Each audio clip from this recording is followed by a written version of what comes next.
Olá, amigos da TV Justiça, está começando mais uma edição do Direito Sem Fronteiras. O programa desta semana fala sobre a transferência de jogadores de futebol entre países. O Brasil é conhecido como um grande exportador de jogadores. Mas o que diz o Estatuto da FIFA que trata sobre o assunto? Quais são os direitos dos atletas e dos times envolvidos? E os deveres? Quem nos ajuda nesta discussão é Alain Belaciano, advogado, especialista em direito desportivo, e José Perdiz de Jesus, advogado e auditor do Superior Tribunal de Justiça Desportiva. Antes de iniciarmos a nossa conversa de hoje, vamos assistir a uma reportagem produzida pela equipe da TV Justiça sobre o tema da semana. Dentro de campo, eles batem um bolão. Fora deles, são como qualquer um. Pagam contas, têm planejamento financeiro, declaram rendimentos. São trabalhadores como todos os outros. Os direitos trabalhistas de um atleta profissional têm legislação específica. É a Lei 9.615, que ficou conhecida no mundo do esporte como a Lei Pelé.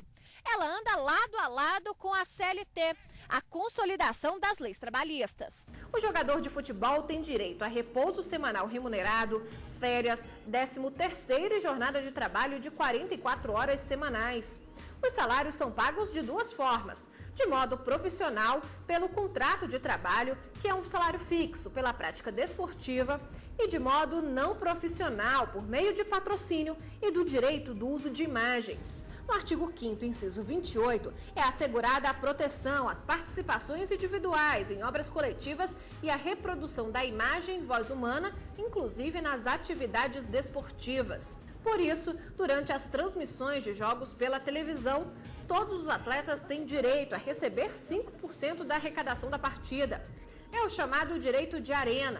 O dinheiro é repassado para o Sindicato dos Jogadores Profissionais de Futebol, que faz a divisão em partes iguais entre os esportistas. Para o presidente do Clube Sociedade Esportiva do Gama, time brasiliense da Série D, agora com o sistema informatizado da CBF, a Confederação Brasileira de Futebol, fica muito mais fácil registrar um profissional e respeitar a legislação. Desde o final do ano, a CBF instituiu a forma automática de registro de contrato. Então, esse contrato, na hora que é feito com o jogador, ele vai na CBF, automaticamente ele já cai no BID. Dali já tem uma exigência da Associação dos Atletas Profissionais, a AGAP, que faz toda a exigência e a cobrança de um percentual para acompanhar aquele contrato. Então, aquele contrato, ele não existe mais aquela figura de contrato de gaveta. Eu agradeço, antes de mais nada, a presença de ambos aqui para falarmos a respeito desse tema que sempre chama a atenção, particularmente se tratando de Brasil, e ainda mais com as expectativas que nós temos do próprio país em relação aos eventos desportivos, não só a Copa do Mundo, mas também em relação às próprias Olimpíadas, o futebol sendo um elemento importante também daquele evento desportivo. Quem acompanha os jogos de futebol, o mundo desportivo, já tem uma noção normalmente clara, mas de vez em quando alguns telespectadores nos perguntam com dúvidas a respeito justamente desse universo no que se refere aos aspectos legais. Então, por exemplo, particularmente depois da Lei Pelé, quem detém o poder de passe do jogador? Como é feita essa negociação do ponto de vista legal em relação, por exemplo, ao que cabe ao jogador, ao que cabe ao time que está vendendo o jogador? Como funciona? De que maneira isso é tratado? Bom, quando a Lei Pelé sofreu a alteração da Lei Zico para a Lei Pelé, em 98, houve uma mudança significativa com relação ao antigo passe, né? Até importante frisar que o Brasil foi um dos primeiros países a se atualizar nessa questão, porque há um falsete de que o Brasil acabou com o passe. E isso, na verdade, não ocorreu. Na verdade, quem acabou com o passe foi a FIFA, né, através dos seus regulamentos e das normas gerais. E aí as federações e confederações foram se adaptando a isso. E o Brasil foi uma das primeiras com a alteração da Lei Pelé em 98, bem próximo do período em que a FIFA mudou o seu regulamento.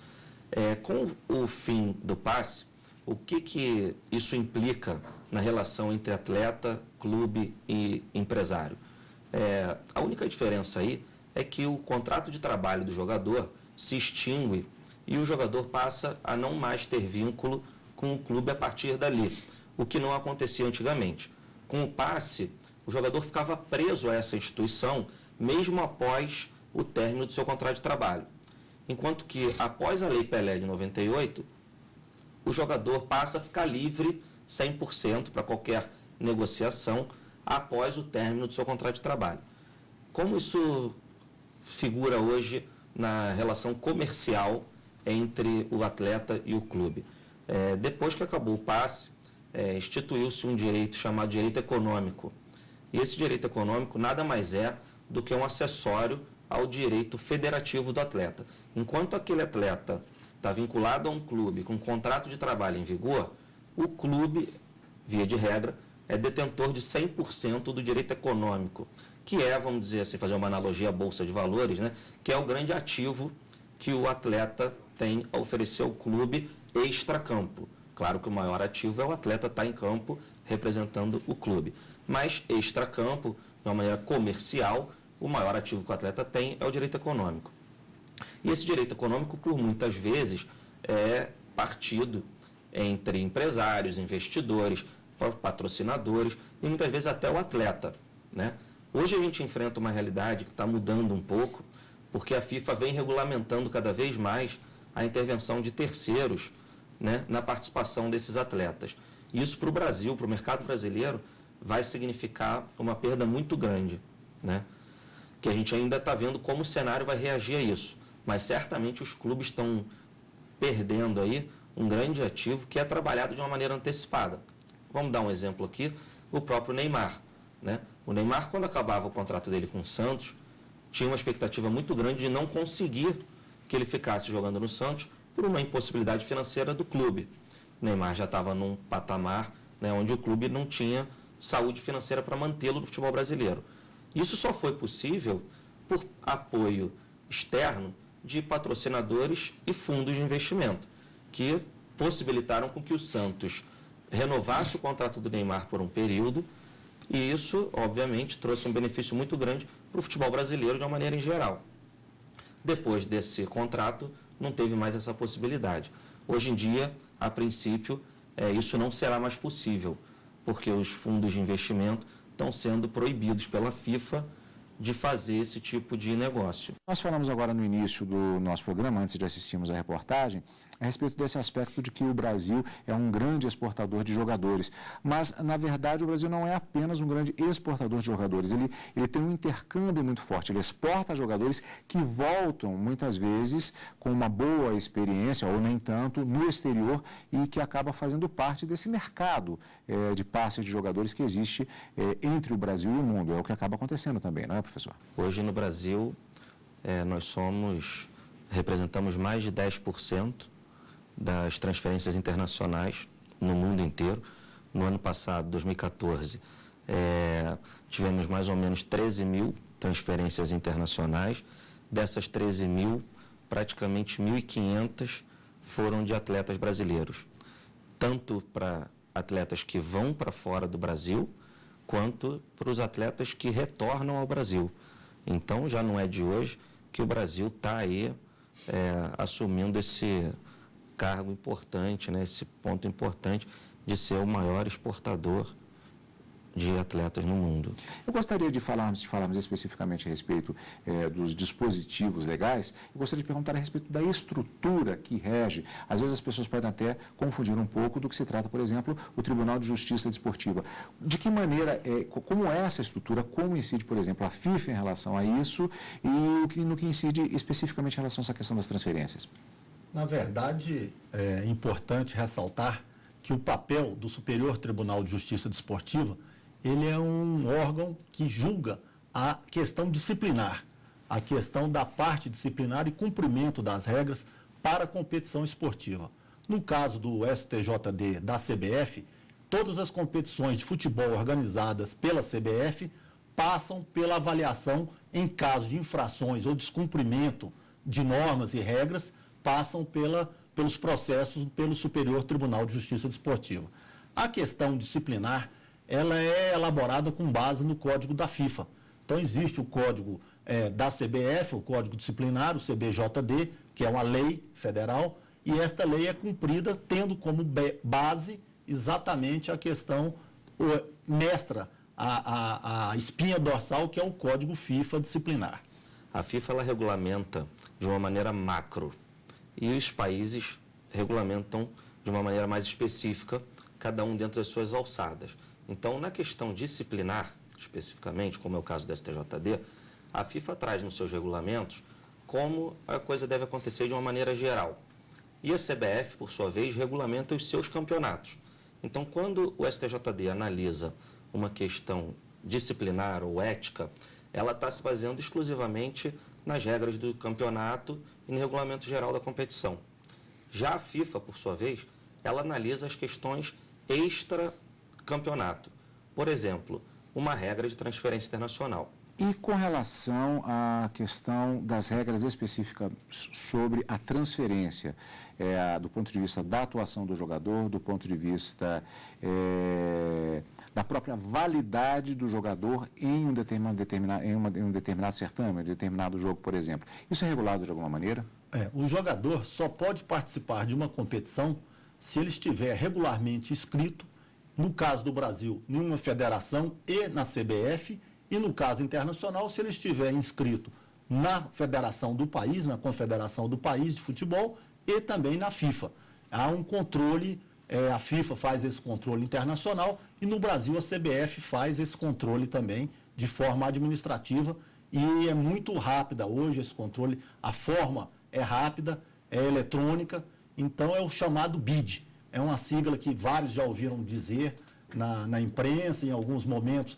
O registro do jogador, ele está apto quando ele tem um contrato de trabalho formal e esse contrato é registrado junto à CBF. Já aconteceu, pergunto, alguma vez, por exemplo, de haver alguma incorreção ou um relaxamento, não se prestou atenção numa questão como essa, o jogador participou de um certame e o jogo foi anulado por causa disso? Não, o que existe são dúvidas. Às vezes, hoje tudo funciona de maneira eletrônica. Então, antes do jogo, do início da partida, compete ao árbitro e ao auxiliar do árbitro, os auxiliares do árbitro, o chamado quarto árbitro, a conferir se a relação apresentada pelos clubes contém o nome dos jogadores e esses jogadores, cada um tem um número, a numeração de inscrição no BID, se aquilo corresponde à realidade. O que ocorre é que, às vezes, nas chamadas janelas, que são esses períodos em que se pode haver transferência de jogadores, se foi formalizado aquilo junto à CBF. E, às vezes, algumas dúvidas são levadas ao tribunal. E o tribunal as dirime de que forma? Verificando se houve o registro junto à federação, se a federação estadual comunicou à CBF tempestivamente. Porque esse BID é uma publicação diária. Ele ocorre diariamente. Então, a inserção eletrônica equivale à publicação. É a validade para o mundo jurídico do futebol, a validade é exatamente essa inscrição no BID. Então, quando tem dúvida, a Procuradoria, que é um órgão autônomo junto ao STJD, atua nesse aspecto. Se houver dúvida, não existindo, geralmente é muito baixo esse percentual. Hoje, os clubes, esse controle eletrônico, permite que seja mais eficaz a medida de controle antes das partidas. O nosso programa Direitos e Fronteiras vai agora parar um pouquinho, mas daqui a pouco nós vamos para o segundo tempo do programa de hoje, falando a respeito de direito desportivo e a questão da transferência de atletas para o exterior. Daqui a pouquinho a gente volta.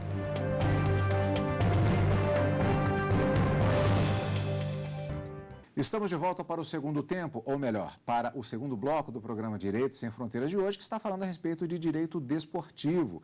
Estamos abordando a questão dos aspectos que envolvem a legalidade e as transações também financeiras relativas à transferência de atletas. O Brasil é um dos maiores países que se envolvem não apenas na exportação, mas também no retorno desses atletas com experiências internacionais para o futebol nacional. Com relação a um caso específico que foi na época daquela renovação de contrato do jogador Neymar com o Santos, virou uma verdadeira comoção nacional, ele fica no Brasil, vai para fora ou não, e houve a participação de patrocinadores e fundos de investimento que atuaram justamente na conservação, naquela época, do atleta dentro do futebol brasileiro, especificamente na época do Santos.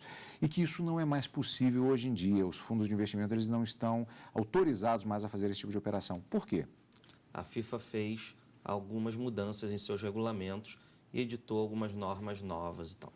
E uma delas é a interferência, no mercado de futebol é conhecido como TPO, que é a interferência dos fundos de investimento ou investidores, pessoa física, empresários e tudo mais, no direito econômico e na participação dos lucros desses atletas.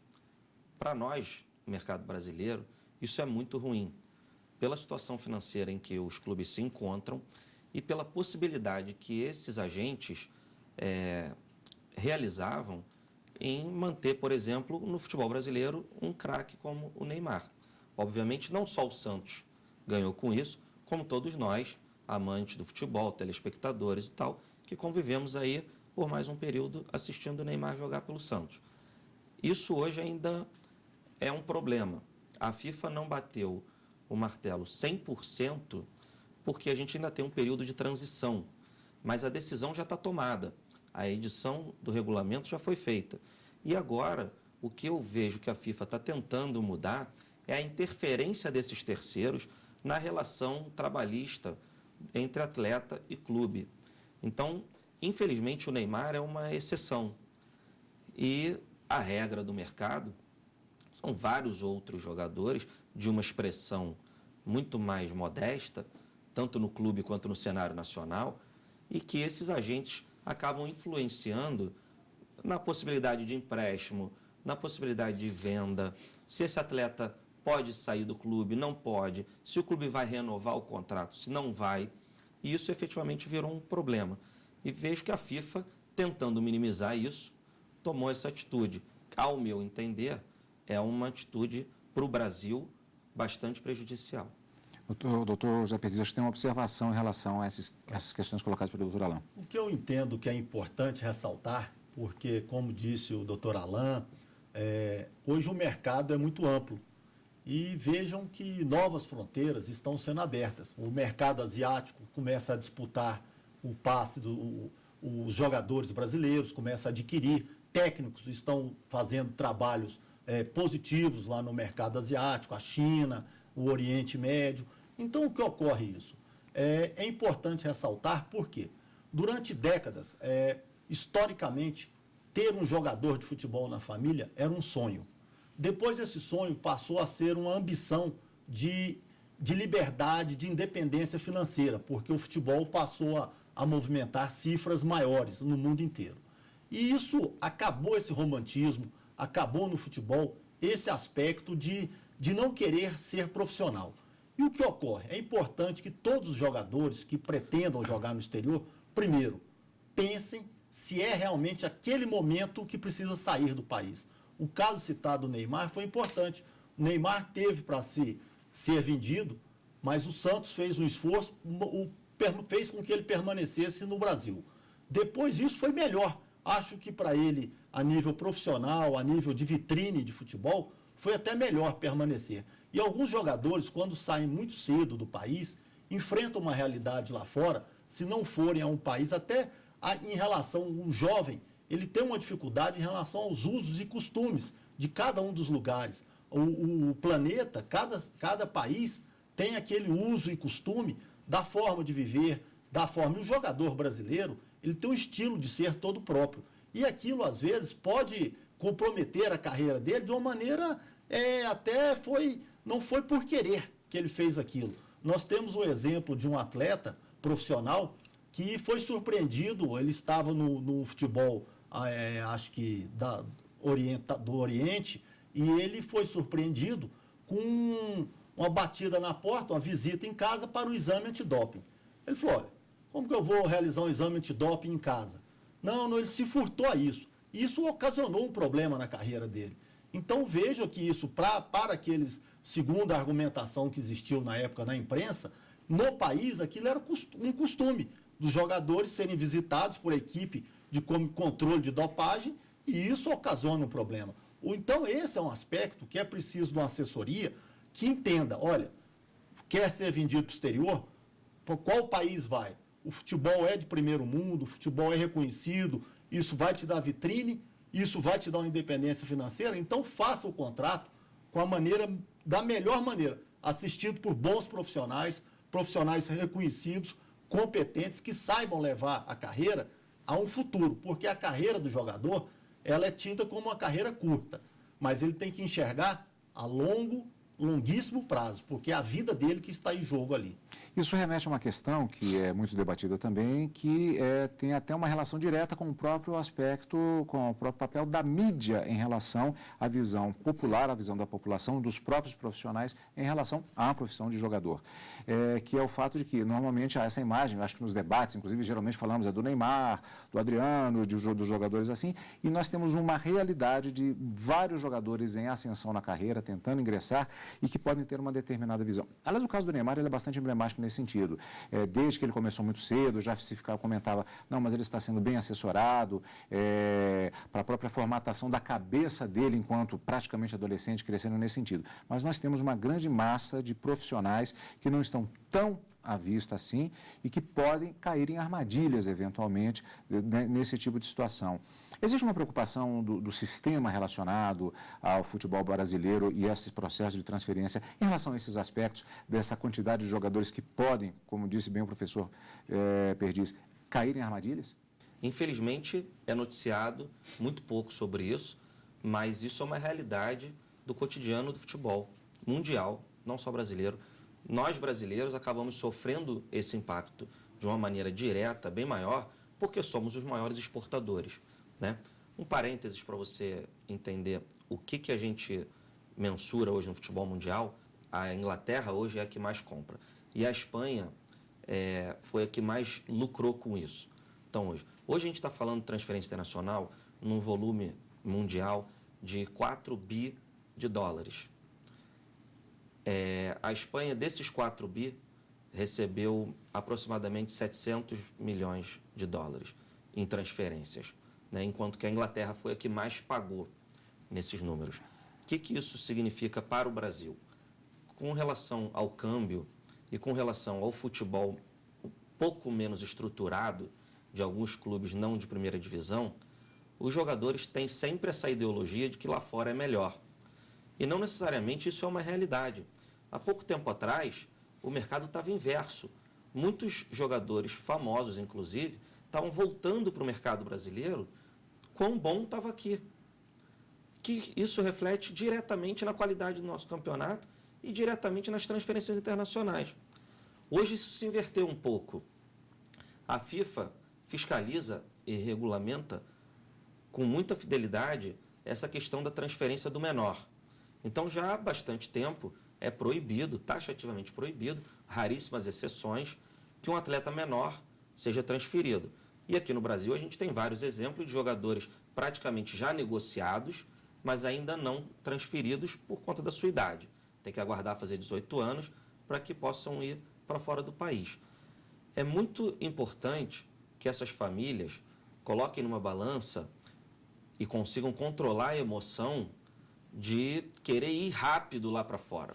O doutor José Perdiz colocou muito bem aqui que, às vezes, o atleta passando uma temporada que seja a mais aqui no Brasil, ele se valoriza.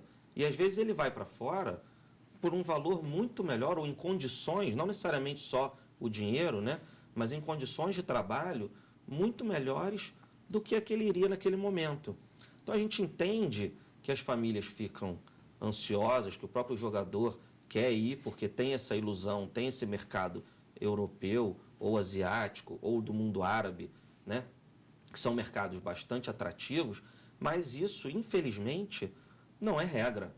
Agradeço muito a presença de ambos, já ficando o convite para retornarmos em outras ocasiões para falarmos a respeito de mais aspectos relacionados a este universo da justiça desportiva.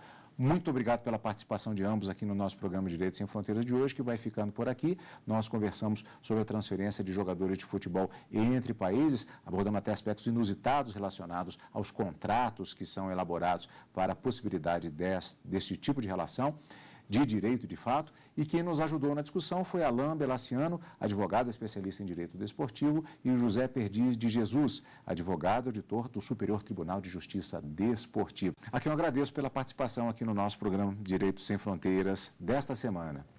E você quer participar do programa? Envie a sua sugestão para o e-mail direitosemfronteiras@stf.jus.br. E você também pode rever esta e outras entrevistas no site. Basta acessar tvjustiça.jus.br. Até semana que vem. Tchau!